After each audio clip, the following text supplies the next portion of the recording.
Focus on Aging Adults is sponsored in part by AARP.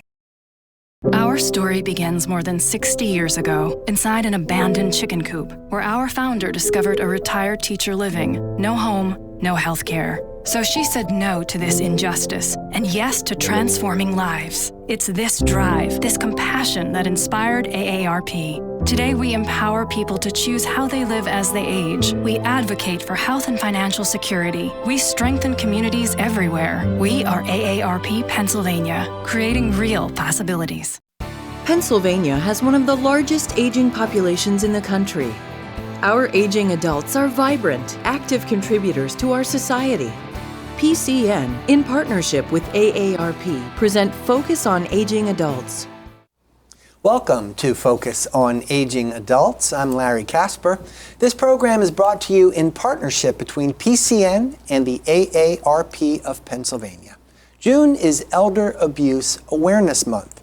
Our guests today are Jason Kovulich, Pennsylvania's Secretary of Aging, Mary Bach, Chair of the PA Consumer Issues Task Force at AARP Pennsylvania, and J.R. Reed, Director of the PA Association of Area Agencies on Aging.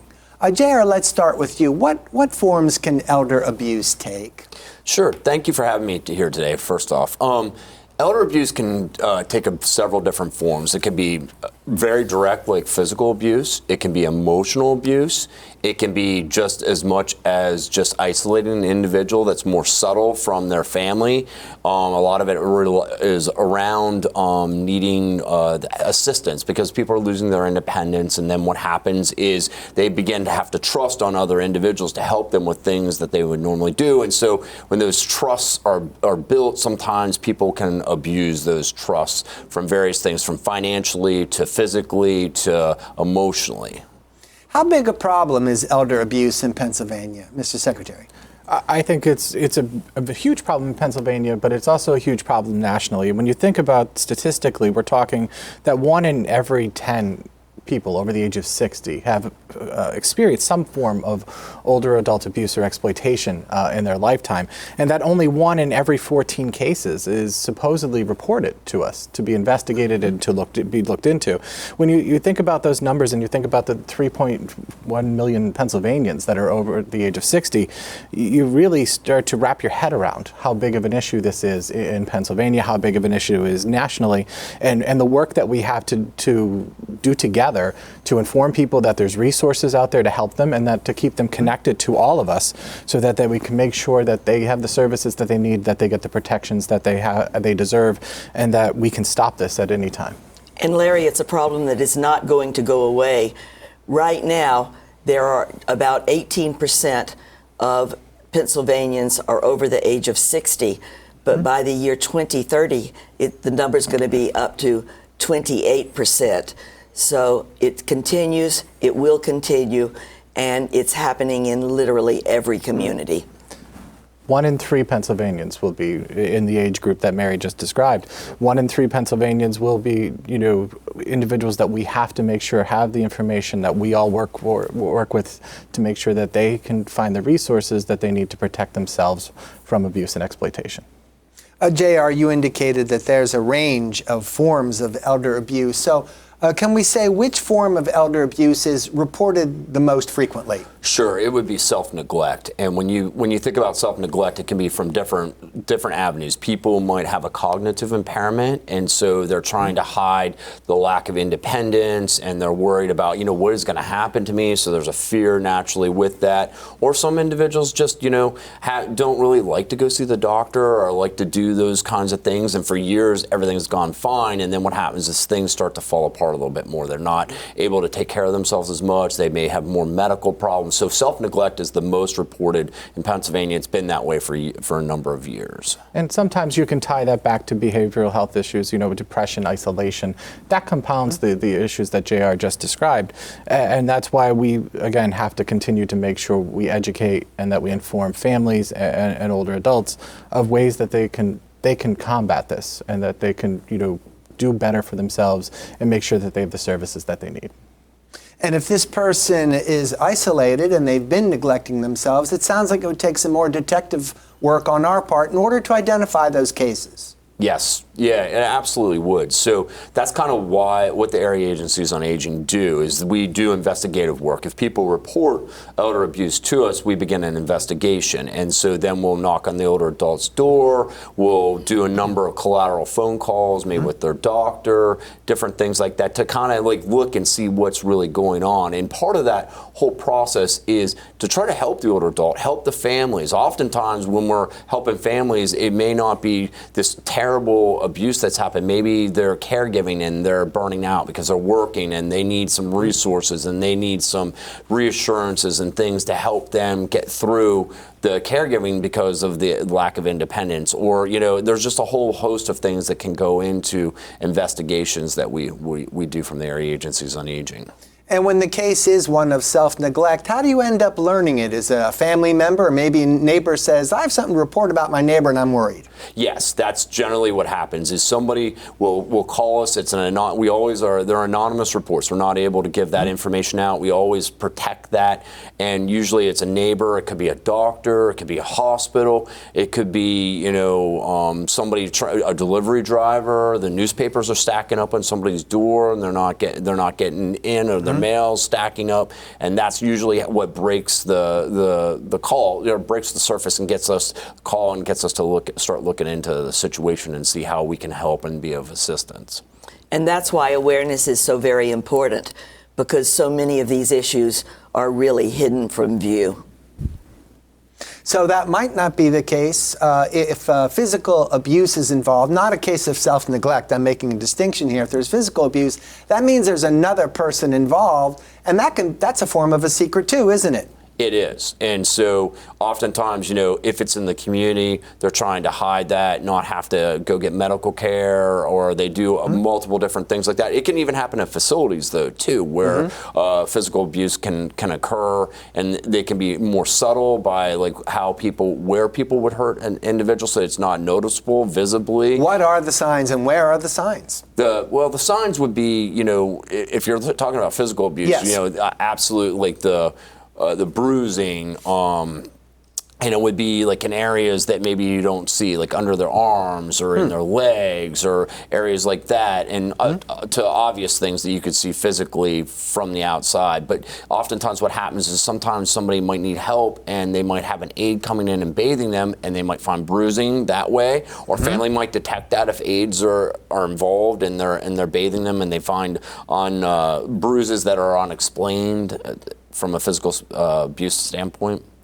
And all too often, and unfortunately, family members are oftentimes the perpetrator of the abuse themselves. You know, some people in a caregiving role end up, you know, either frustrated or on edge, and physical abuse unfortunately happens. What happens in those cases? Is the pressure of caregiving just too much? In some instances, yes. And in other instances, it could be related to the individual's own emotional and behavioral health. It runs the gambit. But again, they're very difficult to detect because they're caregiving for this older adult, and, you know, people on the outside just see signs much like what JR described, but also seeing that older adult being withdrawn from society or kept from other people and other family members. And you know, that's when people should start to get worried. Is something more going on here than what we, you know, typically would have, you know, seen from this family, from these two individuals in weeks past or months past. And if it is a family member, the fear of the victim is that if they report, they won't have anyone to take care of them. They certainly don't want a close family member to get in trouble with law enforcement or that kind of thing, and therefore because they don't know who would take their place. That's right, and they are reluctant then to report, which compounds the situation. It becomes quite emotional, and it becomes much more difficult. Yep.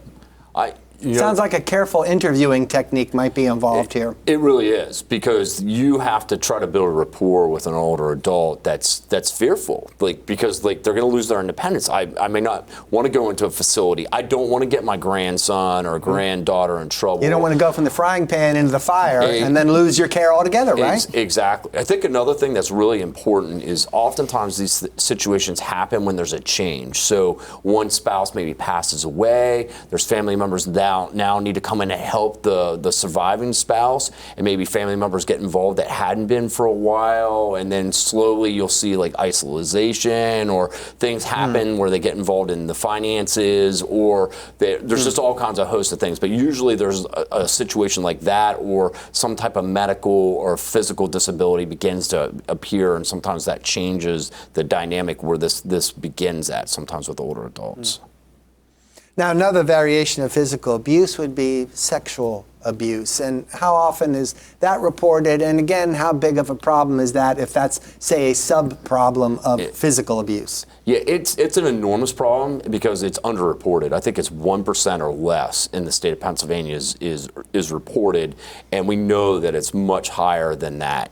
I know in the last year or so, I've seen some really horrible reports come in, and actually substantiated cases, and ones that actually have had crimes that have been prosecuted in Lehigh County area that were sexual in nature at facilities. So it definitely happens, but it's underreported, and it's really important, though, that we get that out there, that we need to protect older adults. They're more vulnerable. We need to make sure that this isn't happening to them.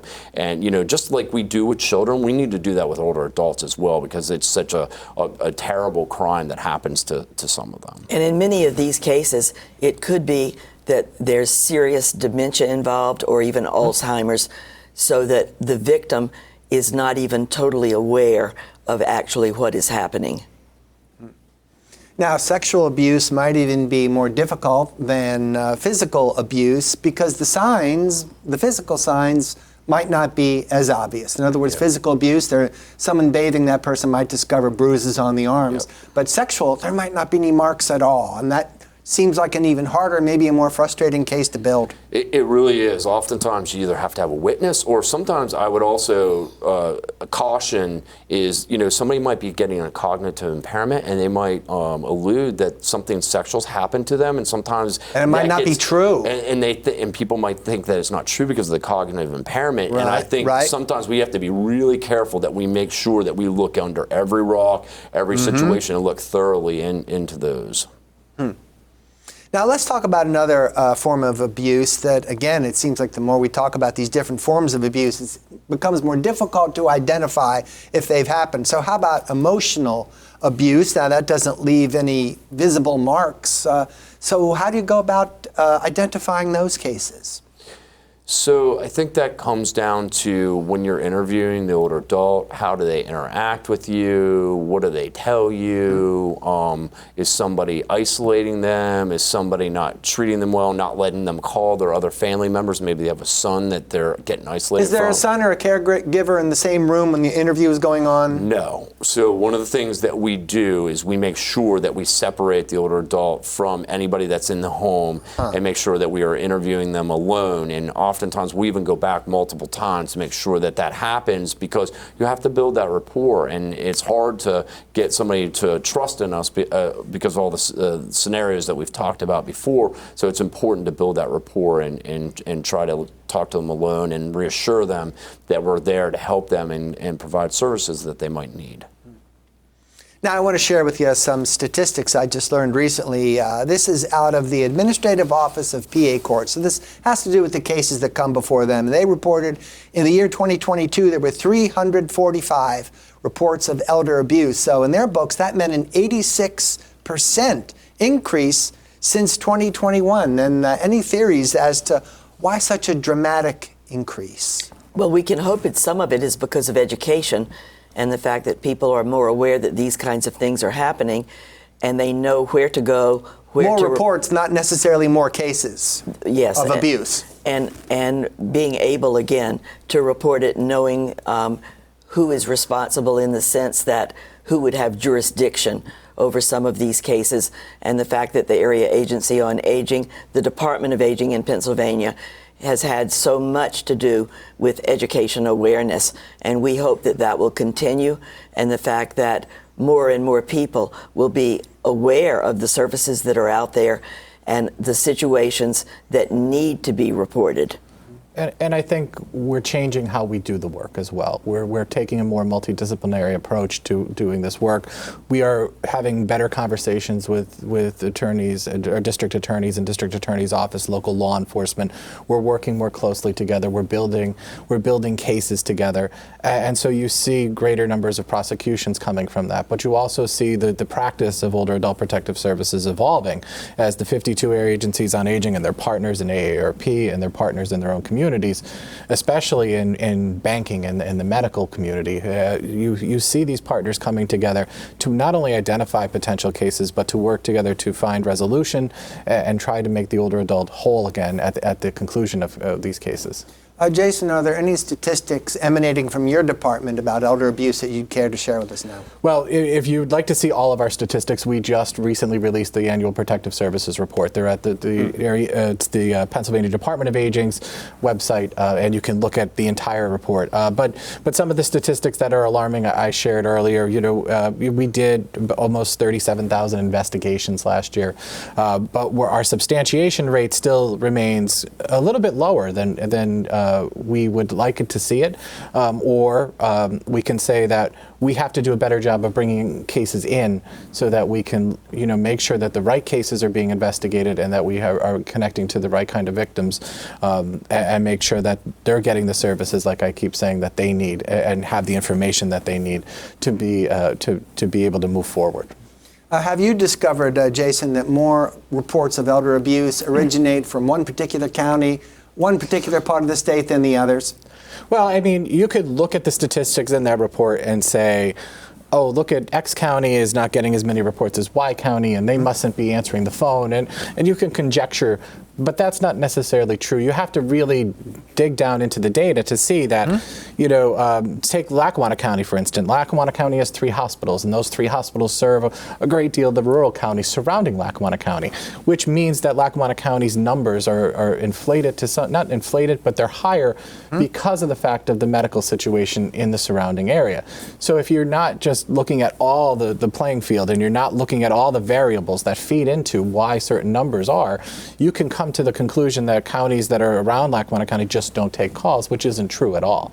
The calls come from certain sources, and a lot of the calls do come from the hospital and medical system because that's where they see the victims. Now, we touched on this earlier in our program, the idea of the aging population here in Pennsylvania, of course. So let's ponder the idea. Have reports of abuse gone up because as a direct result of our aging population here in Pennsylvania? In other words, has somebody really looked into that? So I would, this is just my conjecture, this is JR's conjecture. I would say basically one of the things is our population growth has definitely correlated with the increased number of abuse reports that we received. I think, the report that Jason's mentioning, Secretary Kvulich, it shows 55% increase in 5 years. And I would say locally at my office, we've seen the same kind of thing. The other thing I think that's another important part is the awareness is out there more, and also I think the generation that we're dealing with more is much more vocal, much more open to reporting stuff, where the previous generation, the World War II generation, was not like that. I did casework years and years ago. They were much more silent, and they're named the silent generation. And I think we can see the effects of some of this too. So I think those things all together kind of play into why we're seeing more and more reports coming into the system. Sounds like there's some generational progress and willing to speak up when a wrong has been correct. It's much like mental health. We talked about during COVID how mental health hasn't been out there in front of everybody, and much more this society is going towards, hey, there is mental health issues, and we need to make those in the forefront. It's the same with elder abuse. Elder abuse is there. It's happened. Now it's time for us maybe to hopefully expose it more and try to address it as a society. And I think that programs like the programs that AARP does helps also get rid of the stigma around reporting and helps to get people connected to area agencies on aging and to other services like AARP offers. That stigma and those barriers that have kept people from coming forward, we've identified, and we've started to make inroads to let people know it's okay to call, and you should call, and no one's here to shame you. We're here to make sure that you have what you need, and we help you. And also law enforcement has become a lot more receptive to some of these situations. Law enforcement is getting much more training now, and they are learning how to report or who to go to when somebody comes to the local police department, etc. We all have to work together to try to stop these kinds of crimes, and much of it is criminal. What she's saying is so important because locally we do a training. It's called Crisis and Training, which talks with the local law enforcement about mental health awareness. But they bring aging in too, because local law enforcement want to know about how do I handle somebody that's cognitive impairment? What if somebody has an Alzheimer's disease? Much different to address or to try to interact with those kinds of individuals than somebody with a mental health illness. So I think it's really important, those multidisciplinary teams and the training and how we go about, working together to try to solve these situations that we run into every day. Now, my next question might be difficult to answer, but before you attempt to answer it, maybe keeping in mind JR's word of a few minutes ago, which was conjecture. So keeping that in mind, is there any way to estimate just how many incidents of elder abuse go unreported? Well, I think the biggest statistic out there is that only 1 in 14 are reported. So I think that's the number everyone really hangs their hat on, and that's very much the tip of the iceberg. That's not correct. much. That's correct. So if you think about those 13 others that aren't being reported, and that one person is all we're reaching, despite all of our efforts, we really need to think about how we're going to change that to have 3 in 14 or 5 in 14. And the numbers are even greater when it comes to financial exploitation. And we really have not touched very much on financial exploitation, which is the fastest growing area of elder abuse, because that includes all of the kinds of frauds and scams that become those red flag moments in our lives. And we as all consumers, and it's also people of any age that can get the terrible telephone calls, the phishing emails, now the text messages that are totally bogus. And at AARP, we are really trying to educate people about financial exploitation, because we don't want anyone to lose any of their hard-earned money. No good consumer deserves to be cheated. So, Mary, get us going on this subject and give us some examples of financial exploitation that can take advantage of these vulnerable people. Well, I'm talking about the scams that come from people we don't know. There's a whole section of financial exploitation that comes from family members or caregivers who are trying to steal your assets, whether it's money or using your credit cards. That's not what I'm talking about. Right. I'm talking about the scammers that we don't know that call us on the telephone. Stranger calls you on the phone. Stranger calls and tells you they are from a government agency. The government imposter scams and the business imposter scams are the largest single category of scams. And someone claims they are from a government agency that we all deal with and are all familiar with, like the Social Security Administration, the IRS. It could be even the jury commissioner from your county. And the scammer says that you owe money or you owe a fine or that your Social Security number has been compromised or you owe the IRS money. They come up with whatever excuse they think to get their hand into our credit card or into our bank account or to get our credit card number out of us. So those are the kinds of scams that we all need to be aware of, and know that no government agency is ever going to call you on the telephone to tell you that you have to go buy gift cards to pay a particular fine. No government agency is going to intimidate you in that way. And so we all need to use some common sense. When it comes to answering the phone at AARP, we say if you don't recognize the number, you simply don't answer the phone. But the spoofing of caller ID can really be scary to some people if they see the Social Security Administration come up on caller ID or the IRS come up on caller ID. Sure. So we just have to be aware. We should never actually call a toll-free telephone number in a phishing email saying that someone has ordered something in our name from Amazon or Best Buy or any of the big companies. You just do not follow through. Delete is your best friend. Mm-hmm.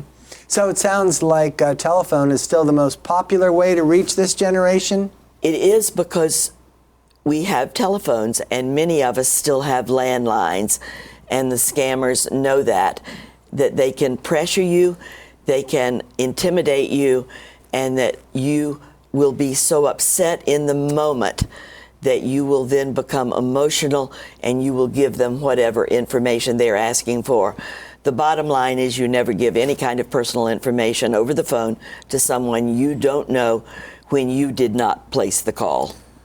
So the popularity of texting messages, I'm sure that's obviously more ubiquitous than ever. I know I get unwanted messages all the time, and I quickly delete them. And that's certainly So a senior can certainly be bombarded, and if you're isolated, that just might make you feel worse. If all of a sudden all these forces seem to be conspiring against you on your phone, I can see how that can get to a person. Sorry, Joe. I was going to say, and sometimes I've seen where actually the scammers, because the individual's isolated, they become their friends. They begin to trust them. That's how they build that trust so that they can have access and they'll actually agree with them. And I've had conversations with individuals that are convinced that they're still going to get their lottery money. They're still going to get stuff like... Because they like the person that was on the phone. And they believe them. And we've seen some of the scammers that are overseas, they're so hardened that one time we even had them call the local law enforcement office to try to get the individual's number that got changed. This is a very serious it's very serious, the amount of money and the things that are going on with our older adults with some of the scams and scammers. And the largest amounts of money are actually being taken in romance scams. And there are many people who are lonely and, again, somewhat isolated. They may not have family members around, and they are befriended or they become beloved, they think, by someone on the internet. And so they start helping that person by sending money, thinking that there's a real romance or personal connection that's being made. Mm-hmm. And when you think about it, the vast amount of wealth in this nation that is in the hands of the baby boomers, and how these predators look for individuals that are isolated, that are lonely.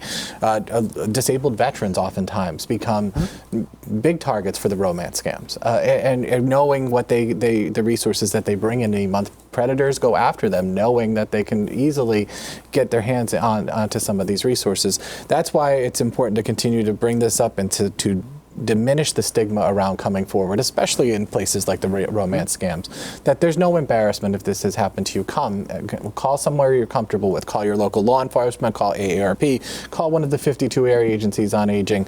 No one is going to embarrass you. All of us are going to help you. JR, is there anything in your office, any program or service you care to connect with what we're talking about now? So, when we're talking about financial exploitation, especially scams, I think the best way to do this is preventative kind of stuff. Keep people from doing it, because when we usually get involved, because a lot of it's overseas, it's hard to get money back once it's gone. Once it's out the door and it's overseas, it's hard to get it back. So often when we get involved, we're helping the older adult, their family, keep what is remaining, what they still have, and stop doing it from continuing. So what we like to do is there's a lot of preventative things that we do. We've done done a lot of campaigns with billboards. We've done campaigns through mailings, campaigns. Never do this. Never do this. Yeah, don't do this. What kind of guidelines? Just very quickly, and I know Mary will add on to that. Yeah, she will. So we have these magnets, and we have 6 different top scams that happen to older adults. They're very small. Did you say magnets? Yeah, they go in the refrigerator. They go in the refrigerator. I get it. Yeah, So because that way, people go to the fridge and then they'll think about it. It's the top of mind, right? Exactly. So, the romance scams, lottery scams are huge ones that we see. The cards, gift cards are ones too as well. And we've done a couple other events with the local law enforcement department of banking called Scam Jam, where they come in and they talk about all the different things. The Attorney General's office has programming as well. So I just really want to reinforce that we need to do preventative stuff here to try to keep people from doing this ahead of time. Scam Jam sounds like it would attract some participants. Is that a popular thing? Yeah, it is. So we were just in a little place that we had 50 older adults just last week that we had Scam Jam. They do bingo with them. The state police were there. Do fun things while you're there. Yeah, while you're there, exactly. Give prizes out. Talk about the local district attorney's office was there as well, and we were there to support the whole thing and just say, don't do these things, and these are the things that we all see from our perspective. And Larry, we call it fraud bingo. Bingo with a message, and we play FRAUD and call numbers, and it's just like regular bingo, and we do give out prizes, and we find it's very, very popular. But again, it's bingo with a message, because while we are playing the game, we're talking about some of the kinds of things and giving the warnings that we're talking about right now. Mary, while you have the floor, why not tell our viewers more about your position at AARP? I chair the Consumer Issues Task Force statewide. I am a volunteer. And we do lots of programming in terms of speaking to all types of groups and organizations. And we urge anyone, whether it's a civic organization, a church group, even school groups, to contact AARP. And we provide trained speakers who are able to give information about all of the kinds of specifics we're referring to today. Do you do any of these lectures, Mary? I do probably about 100 a year. Oh, what do you know? And I enjoy it immensely. And I think that we really do need peer-to-peer education. And it's always interesting to me, after I do a program, the kinds of people that come up to me and tell me they wish they had heard me speak before they gave money in the grandparent scam, or they had a scammer try to take over their computer in the tech support scam. I bet you've heard more than your share of awful stories. Absolutely. And everybody's got a story. Not everybody is a victim, but lots and lots of people are getting these kinds of scams to touch their lives. Again, I call them the red flag moments in our lives. And AARP is eager to come into communities all over Pennsylvania to share this type of awareness about financial exploitation. And just to make it clear to our viewers, if somebody gets in trouble this way and they participated in something they suspect is a scam, and they sent money to somebody and they know they're in trouble and they're in over their head, what do? We want them to call the AARP Fraud Helpline. We have a toll-free number where you can talk to a trained volunteer about the kinds of victimization you may have just dealt with, or even if you've just been called on the phone or you've gotten a piece of mail soliciting money or trying to get your credit card number, you can report that to our Fraud Watch helpline. It's toll free at 1-877-908-3360. And again, you'll talk with someone who can then give you information or network with you about what you should do as next steps. Jason, let's find out some more about you as the Secretary of Aging. What's involved in that job anyway? As Secretary of Aging, we help develop policy and help the 52 area agencies on aging that we administer, go into the communities and not only work with older adults that are victims or being investigated under protective services, but provide those in-home services and services in the community that helps them age in place and lets them live in their homes for their entire lives and stays in the communities that they live and love so much. So the work of the area agencies on aging and the Department of Aging is boundless. We really do everything that you can think of in terms of helping someone age in place and providing them the services that they need so that they can stay at home and near their loved ones. But in this space, in protective services, we're the primary entity. The 52 area agencies on aging are the investigators, that when something happens, when a report is in, they're the workers that are going out, interviewing the older adults, interviewing the perpetrators, and then working with local law enforcement if it gets to that to bring these cases to prosecution. So these are the boots on the ground staff at the 52 area agencies on aging that really get the work done when it comes to investigating and helping put a case together against a predator. As far as the Department of Aging, what we do is we also help work with interdepartmentally with other state entities to help build policies and practices that improves the investigation and the working relationship between law enforcement and banking and the area agencies on aging and other entities that really do help make a difference in an older adult's lives.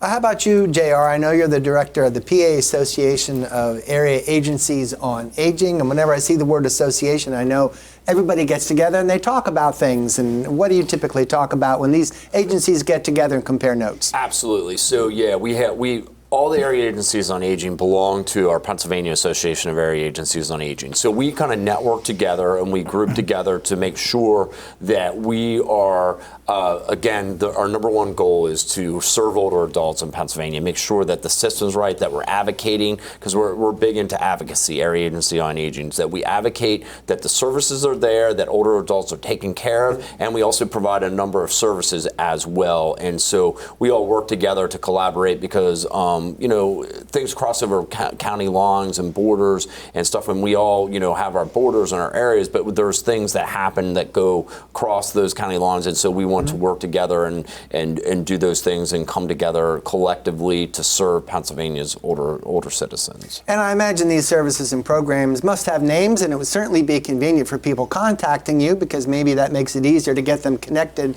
to the appropriate service. So what are some of the programs called? What can people ask for by name? Sure. So every area agency on aging has senior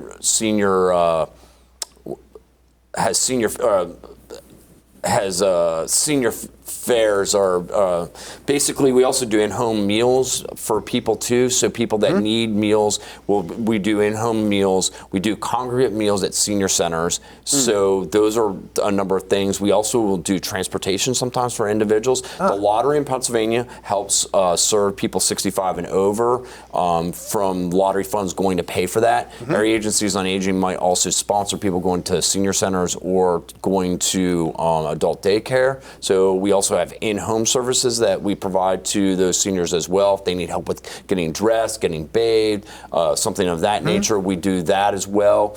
We have a really nice program called the Ombudsman Program, which is an advocacy program in long-term care settings. So if you have a loved one or you're in a nursing facility and you're feeling like your rights are violated or you're not having the best care, there's an advocate there called the Ombudsman that you call. That's through each of the area agencies on aging. We also do insurance counseling for Medicare, which is called PA Medi, which is a really important program because people, when they get on Medicare, there's so many issues with knowing how much money I need to pay, which ones I want to provide. So we have counselors also sit down with people. It's a volunteer program. Those are a number of the programs we do. We do a lot of other advocacy. What if a senior has a legal problem? Any help for them within your agency? Yes, absolutely. So all of us also do legal services as well. We usually contract with a legal provider to do legal services for older adults. Like in our area, there's a lot of tenant-landlord kind of issues, or people might need stuff with power of attorneys and advice on how they need to use legal stuff as they go forward, which are really important services as well.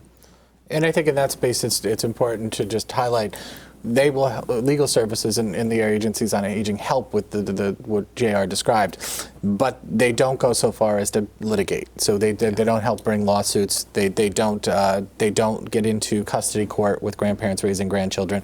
There are limits to the legal services. Some initial guidance anyway. Right. Yeah. Yes.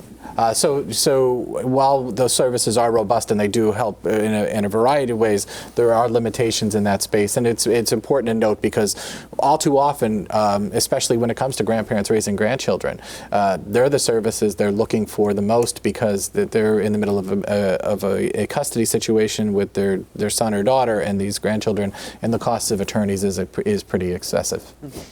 Well, let's get back to our main topic today, which is elder abuse awareness. And I understand there's a news item coming out of Scranton. There's a plan to open a shelter for seniors there. So what will it have, Jason, that the traditional shelter can't offer?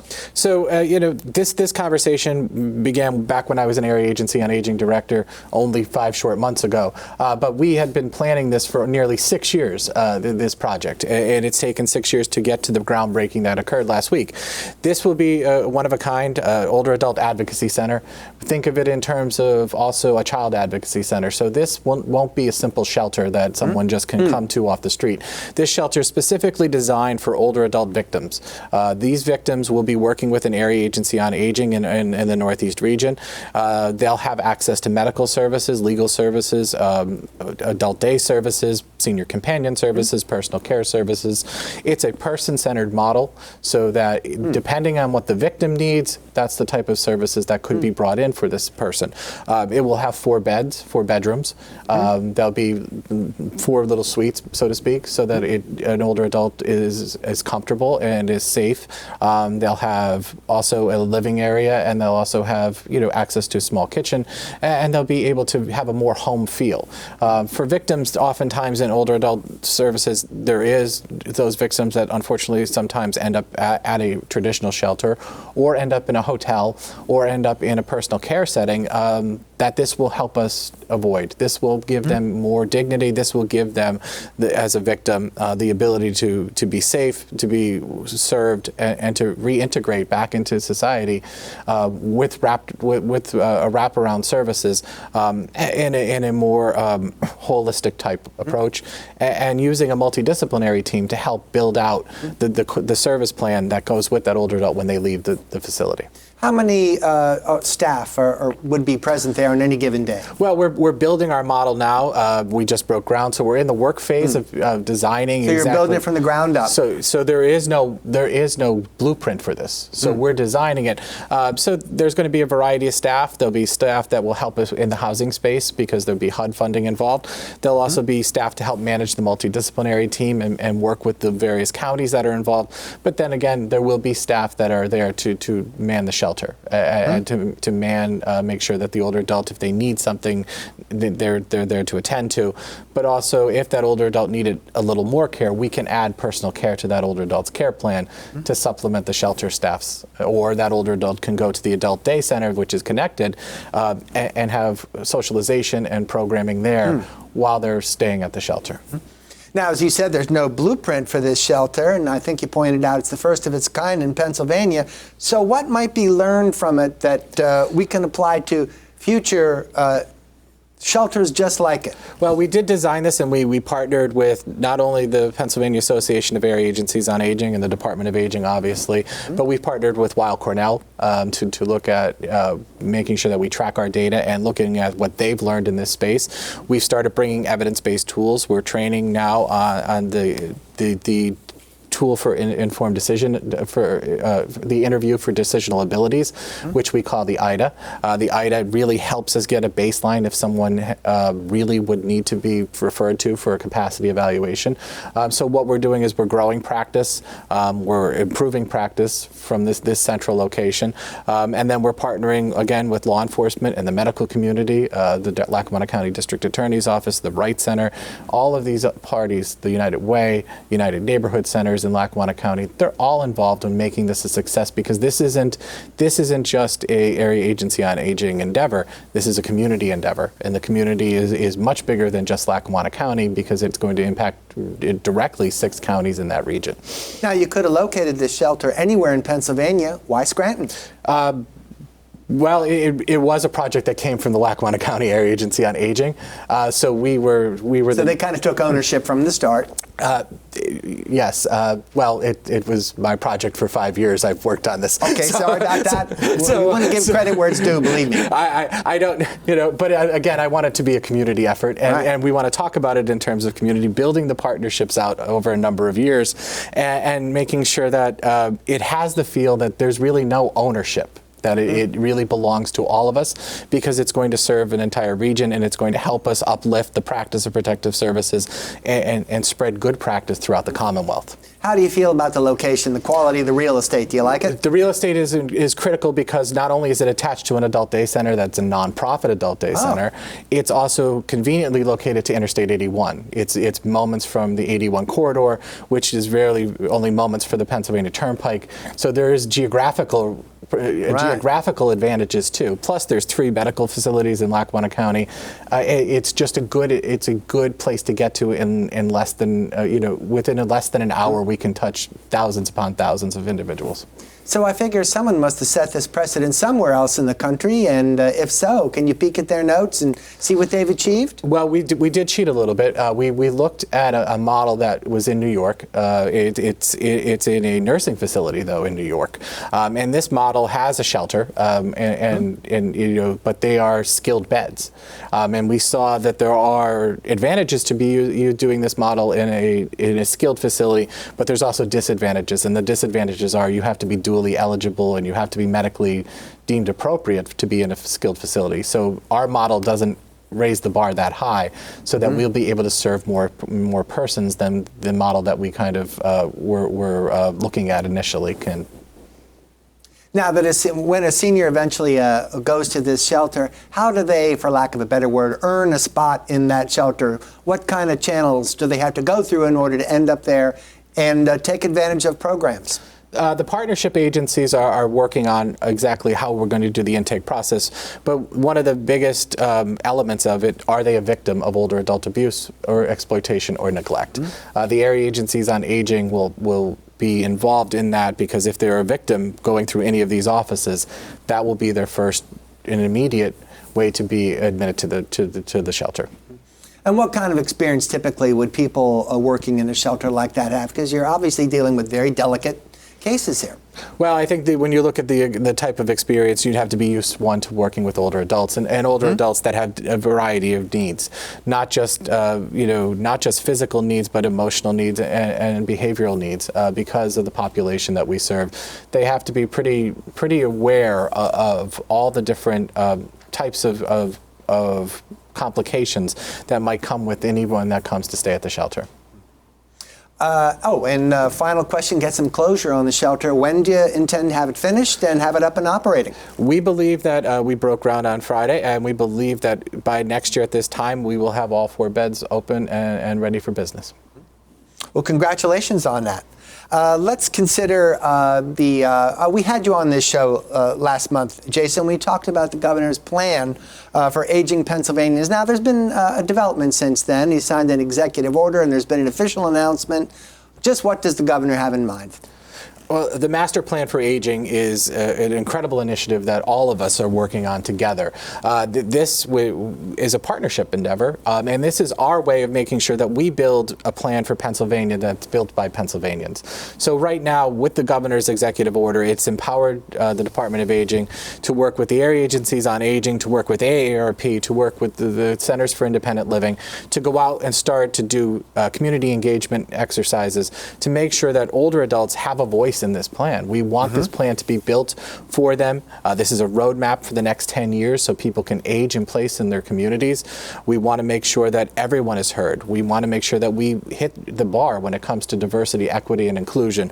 We want to make sure that those people that feel isolated or disenfranchised know that their voice is heard in this plan. And the executive order that the governor signed empowers us to be able to go out into the communities and engage and do this.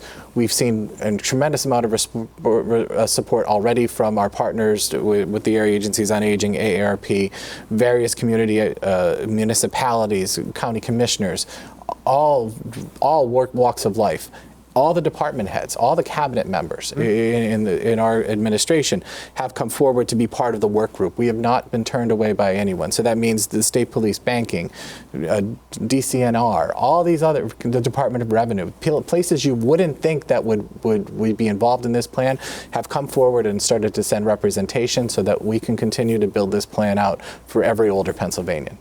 Now, Jason, help me understand something. There's a program in place called the Federal Older Americans Act, and that's a 5-year plan. And how does what you're talking about, the state plan, complement whatever the feds are going to do? So that's a 4-year plan that we're required to do for the Administration for Community The federal Living. plan. The federal is plan required. Is required. And it's really set by the federal government to make sure that this is what we think you all should be working on. How will you do that in your state, and then how will you do that in your individual service area? So when I was a director, JR and I both had to do our own plans for Lehigh and Lackawanna County, but it had to fit into the state plan, which had to fit into the federal plan. The difference in our plan, the master plan for aging, is going to be that it's designed by Pennsylvanians for Pennsylvania alone. No other input from another entity. We will have control of this, and we'll be able to say this is what we feel that we need to do for our communities across the state so that people can age in place, and this is the services we believe that we have to build out so that they can do that safely and with dignity. And the public needs to get involved. If they hear that there's a public hearing or a public meeting that's occurring in their given community with all of these stakeholders present, the average person needs to come forward to give their opinion and to tell what they feel is needed. They know their community best. I'd agree with that. I think it's really important that people come out, tell us what they need, tell us what their opinions are, where they feel like this needs to go. And I think the other thing that's really important is this is a 10-year plan. It's not a 4-year plan. We're looking at where is Pennsylvania going to go for the next 10 years. We talked about earlier statistics that are astronomical amount of population growth. So what are we going to do in 10 years from now? I think that's so important and so vital that we look at that so that we map out what should older Pennsylvanians go and what kind of services are needed for us in this state. So let's put it this way. How should Pennsylvanians be able to have access, senior Pennsylvanians have access to adequate and affordable housing? How does that figure into whatever the governor's planning, Jason? That's a huge component of the plan. There's an entire scope of work we're building out and engaging with our partners on talking about affordable housing for older adults. And we find in many communities across Pennsylvania, people are house rich and cash poor, and coming to terms with how we we help people and support them through that. Because oftentimes, though they have a wonderful home that they've put all of their hard-earned money into, they don't necessarily have the income to deal with the rising expenses of keeping it up and paying the taxes and et cetera, and all those things that go with it. These are real problems facing everyday people, and we want to make sure that we're listening and we're working with our partners to find solutions and work for solutions with them. Here's something else that might be a significant consideration for the next 10 years or so for aging Pennsylvanians. What about our transportation system with more aging Pennsylvanians? What is in store for infrastructures or vehicles or letting seniors drive? Any plans for that? Again, that's why we're working with Secretary Carroll and PennDOT and the Department of Transportation. That's why we're making sure that we're working with AARP to continue to build age-friendly communities throughout Pennsylvania, and that's why we're working with our local area agencies on aging to make sure that they can still meet the unique needs of their community. You know, what JR needs in Lehigh County is vastly different than what some of our counterparts need in Venango County, or some of our counterparts need in Crawford County, because of the ruralness of some of these places. So we really have to make sure that we're talking, we're working together, and we're understanding that there's not really going to be any one cookie cutter solution that's going to work for everyone. Now we have just a few minutes left in our program, and maybe JR, you can expand on this. All our guests here have pointed out today that elder abuse is a serious crime. So what are the laws on the books that exist that protect seniors right now that people might not be aware of? Can you tell me, JR? Sure. Yeah. So there's a Older Adult Protective Service Act of Pennsylvania that was passed in the late 1980s. There's a couple of different revisions that happened to it in the mid 90s, and it authorizes area agencies on aging to do investigations. And part of those investigations, our role is as social workers to help older adults. If we believe a crime has happened, then what we do is we pass it on to local law enforcement to help us with those crimes. Now, some of the other things that happen with the Older Adult Protective Service Act, there are some additions to it. In the mid 90s, they put on mandatory criminal background checks that have to happen at skilled nursing facilities, personal care homes, home health agencies, and stuff like that. They also had another act that dealt with people that were they were getting paid to take care of somebody, but they maybe didn't turn them. They didn't provide the care they were supposed to. So they didn't physically, well, it is physical abuse, but they just didn't turn them or do things. They neglected them in a way, and that can end up in a crime too. When you're getting paid as a caregiver, you need to make sure that you're doing the duties that you're getting paid to do, and so that can end up in a crime as well if it injures or harms an older adult in that way. So that's part of the crimes and part of the Older Adult Protective Service Act that we implement and utilize in Pennsylvania. Are you aware of any legislation that's cooking out there that could be of benefit to seniors? Well, I believe, right now, one of the most important, based on today's topic, we want to highlight is the effort to, formalize and work with guardianship. The guardianship bill that's out there right now will help us bring more rules and more administration into something that has been a little loose for a number of years. Hopefully we will see this bill passed. Hopefully we will make sure that we're working towards a more refined system of guardianship in Pennsylvania. We at the department and with the area agencies on aging have been working more closely together to refine our practice and to make sure that when we approach guardianship for an older adult, it's the absolute last ditch effort. We don't have any other recourse but to go to court and ask for guardianship. So this legislation, this will help us in that space. This will help us with that practice, and it will protect older Pennsylvanians. So let's bring our program full circle and consider that June is Elder Abuse Awareness Month. And as far as awareness is concerned, actually generating awareness and maybe having campaigns, and of course doing our show today, how are you getting the message out, and what is the main message for 2023?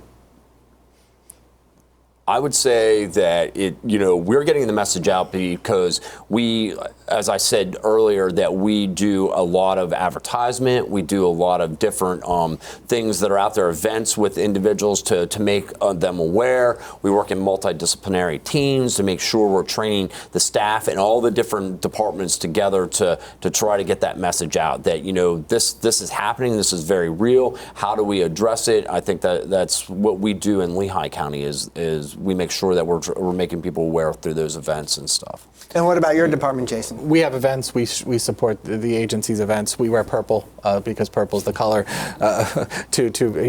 Just like when you think about other organizations and color and associate pink with breast cancer awareness, and we want you to associate purple with older adult abuse awareness, and we just want to make sure that we're working with all of our partners to get the message out loud and clear.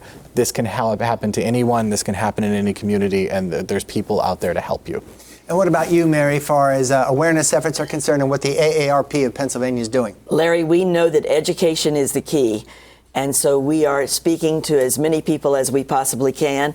when we're invited by the Area Agency on Aging in a county to go into a senior center, we provide a program. One of the Consumer Issues Task Force members in Pennsylvania will provide that program. And we want to be invited everywhere, any group or organization that would like a program, to become more aware of the frauds and scams, because we say at AARP, if you can spot a scam, you can stop a scam. And we're urging people to report if they know of these kinds of situations that are occurring, if they're just being a good neighbor, to report, report, report. Our guests have been Jason Kovulich, Pennsylvania's Secretary of Aging, Mary Bach, Chair of the PA Consumer Issues Task Force at AARP Pennsylvania, and J.R. Reed, Director of the PA Association of Area Agencies on Aging. Thanks, everyone. That's it for Focus on Aging Adults. I'm Larry Casper. Thanks for watching.